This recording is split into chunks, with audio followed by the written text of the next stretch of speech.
안녕하세요. 참동초 6학년 어린이 여러분, 이번 시간은 즐거운 수학 시간입니다. 교과서와 배움 노트 준비되셨죠?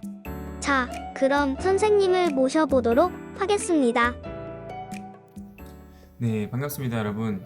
이번 시간은 각기둥과 각불단원의 마지막 시간입니다. 저번 시간 과제로 나갔었던 44쪽과 45쪽에 얼마나 알고 있나요? 문제를 풀어오셨죠? 네, 이번 시간에는 그 문제들을 풀이만 하는 시간을 갖고 수업을 마치도록 하겠습니다.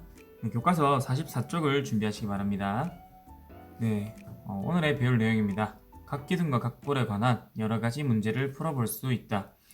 이때까지 배운 내용을 여러분들이 잘 활용을 해서 문제를 풀 수 있었는지 점검을 하는 시간을 갖도록 하겠습니다. 네, 첫 번째 문제입니다. 우리가 배웠었던 여러 가지 입체 도형들이 있는데요. 자, 일단 각기둥과 각불을 구별하는 방법은 밑면의 개수를 보면 알 수가 있었죠. 가운데 있는 이 도형은 밑면이 2개, 그리고 이 두 밑면이 평행하고 합동인 걸 봐서 각기둥인 걸 알 수 있고요. 밑면이 오각형, 오각형이기 때문에 오각기둥이라고 할 수가 있겠습니다. 왼쪽과 오른쪽에 있는 도형은 밑면이 하나이고 또 하나의 꼭지점에서 이렇게 모서리들이 모이는 모양인데요. 이런 것들을 우리가 각불이라고 했었죠. 자, 밑면이 사각형이기 때문에 사각불, 밑면이 육각형이기 때문에 육각불이 되겠습니다. 어렵지 않은 문제였습니다. 네. 2번 문제로 넘어가도록 하겠습니다. 네, 각기둥의 여러 가지 요소들에 대한 문제인데요. 자, 여기 표시되어 있는 이렇게 한 쌍의 서로 평행하고 합동인 이 면을 무엇이라고 했었죠? 네, 밑면이라고 했었습니다. 자, 그 다음으로 이 밑면과 수직으로 만나게 되는 여기 옆에 있는 면들은 뭐라고 했었죠? 네, 옆면이라고 했었고요. 자, 그러면 면과 면이 만나서 생기는 이 선분을 뭐라고 했었죠? 모서리라고 했습니다. 그리고 모서리와 모서리가 만나서 생기는 점을 꼭지점이라고 했었고요. 네, 마지막으로 이 밑면과 밑면 사이의 거리, 최단 거리로 쭉 그어서 잰 이 거리를 뭐라고 했었죠? 네, 높이, 정확하게 말하면 각기둥의 높이라고 했었습니다. 자, 그러면 각불의 요소에 대해서도 알아보도록 하겠습니다.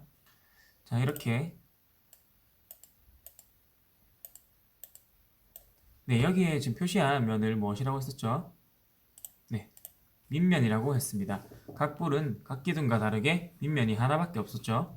그리고 마찬가지로 옆에 있는 면들은 옆면이 되겠고요. 면과 면이 만나는 선분은 모서리, 모서리와 모서리가 만나서 생기는 점은 꼭지점이라고 했었습니다. 모서리들이 한 점에서 이렇게 최종적으로 모이게 되는 꼭지점을 뭐라고 했었죠? 각불의 꼭지점이라고 했습니다. 자, 그러면 이때 각불의 높이를 재는 방법은 어떤 것들이 있었나요? 자, 선생님이 이렇게 비스듬하게 있는 모서리의 길이를 재면 안 된다고 했었죠. 각불의 높이를 잴 때는 자를 2개를 이용해서 이렇게 밖에서 재거나 아니면 각불의 꼭지점에서 밑면으로 수선을 그어서 이 길이를 재면 그 각불의 높이를 알 수 있다고 했었습니다. 자, 여러분 정답을 다 맞추셨나요? 네, 3번 문제로 넘어가도록 하겠습니다. 네, 입체 도형을 보고 옳게 말한 것은 동그라미, 잘못 말한 것은 X표 하세요 라고 했습니다. 자, 첫 번째, 가는 옆면이 삼각형입니다. 네, 맞는 말이죠. 각불은 모든 옆면이 삼각형이라고 했었고요. 자, 그렇다면 각기둥은 옆면의 모양이 어떻게 될까요? 네, 직사각형이 되었던 거 기억나시죠? 자, 그러면 두 번째, 나는 모서리가 모두 10개입니다. 뭐 일일이 세어봐도 되겠지만 각기둥에 모서리를 구하는 어떤 규칙이 있었죠. 밑면이 사각형이므로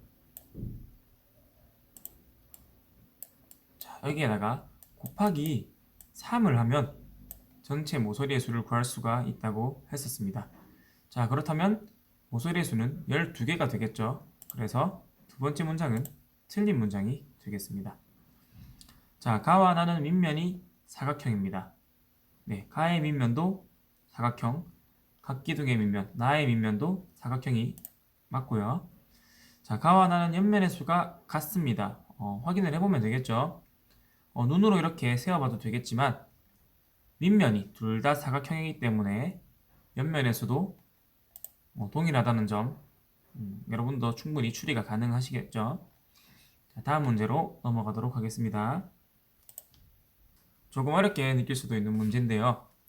그래도 겨냥도와 전개도의 어떤 모서리를 하나하나 잘 비교를 한다면 여러분들도 충분히 해결을 하실 수가 있는 문제입니다. 다음 사각기둥의 전개도가 되는 것을 모두 찾아보세요 라고 했습니다.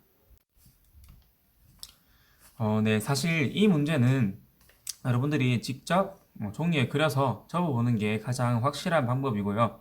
실제 시험장에서는 그럴 수가 없기 때문에 몇 가지 어떤 정보들을 여러분들이 체크를 해가면서 푸는 수밖에 없는데요. 몇 가지 요령만 알려드리고 넘어가도록 하겠습니다. 먼저 첫 번째 체크해야 될 것은 이 겨냥도에서 면의 수가 몇 개인지를 체크를 해야겠지요. 보니까 밑면이 2개, 그리고 옆면이 4개인 사각기둥인데요. 밑면 2개, 옆면 4개니까 먼저 이 나라는 도형은 옆면이 5개이기 때문에 먼저 잘못되었다고 제외를 시킬 수가 있겠지요.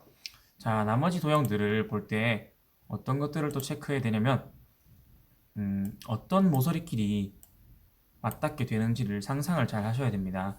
자, 접었을 때 이 모서리와 이 모서리가 만나게 되겠죠. 그러면 길이가 같아야 될 거고요. 그리고 이 모서리는 어느 모서리와 만날까요? 네, 이 모서리와 만나게 되겠죠. 이런 식으로 맞닿는 모서리들이 길이가 같은지도 확인을 하는 것도 한 가지 방법이 되겠습니다.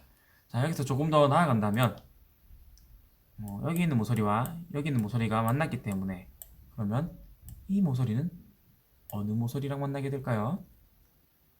네, 여기에 있는 모서리와 만나게 되겠습니다. 바로 감이 안 오는 친구들이 있으실 텐데요. 그러면 어쩔 수 없이 직접 그리고 접어보면서 연습을 하면서 이렇게 상상 속으로 전개도를 접어 나가는 연습을 하시는 수밖에 없을 것 같습니다. 자, 그리고 다와 라는 특히나 더 어렵게 생겼는데요. 사실 이 다의 전개도는 여기에 있는 면을 잘라서 여기에 붙인 것과 똑같은 형태의 전개도라고 할 수가 있겠습니다.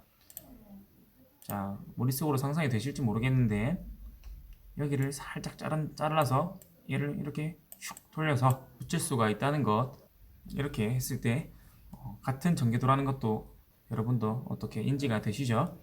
자, 그랬을 때 다도 문제가 없이 잘 접히는 전개도라고 할 수가 있겠습니다.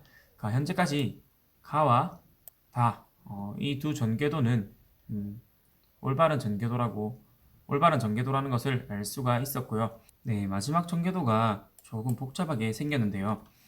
차근차근 살펴보도록 하겠습니다. 자, 먼저 선생님이 표시한 이 면을 바닥에 내려놓는다고 생각을 해봅시다. 그러면 옆에 있는 자, 원래는 밑면이죠. 옆에 있는 이 두 면을 날개처럼 세워 올리고, 그렇다면 이 면이 어디로 갈까요?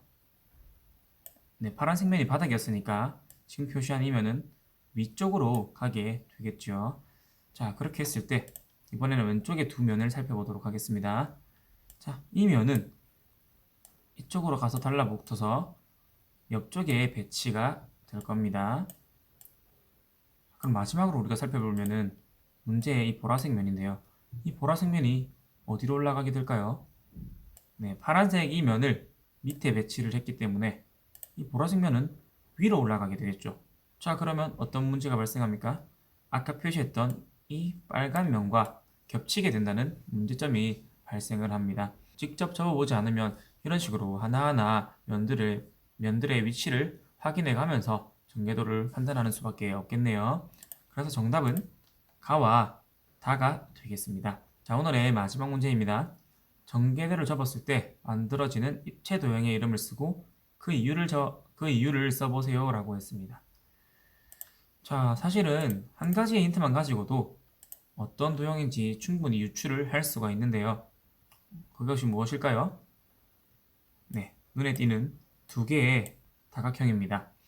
육각형이 두 개가 있으면 사실은 육각기둥이 될 확률이 높겠지요.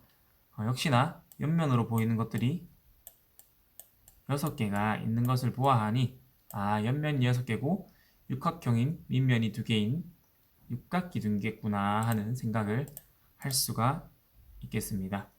네, 지금까지 2단원 내용을 모두 다뤄보았는데요. 여러분들이 수익을 또 푸시면서 내용들을 충분히 복습하고 숙지를 하셨으면 좋겠고요. 이번 주 주말까지 수학익힘 책 2단원 푼 것과 또 채점한 것들을 과제출방에 한꺼번에 이렇게 올려주시기 바랍니다. 다음 단원은 3단원 소수의 나눗셈 단원이 되겠는데요. 네, 새로운 단원이 시작되는 만큼 다시 힘을 내서 다음 시간 또 수학 공부를 해보도록 하겠습니다. 2단원 공부하느라 고생 많으셨고요. 다음 시간에 뵙도록 하겠습니다. 좋은 하루 되세요.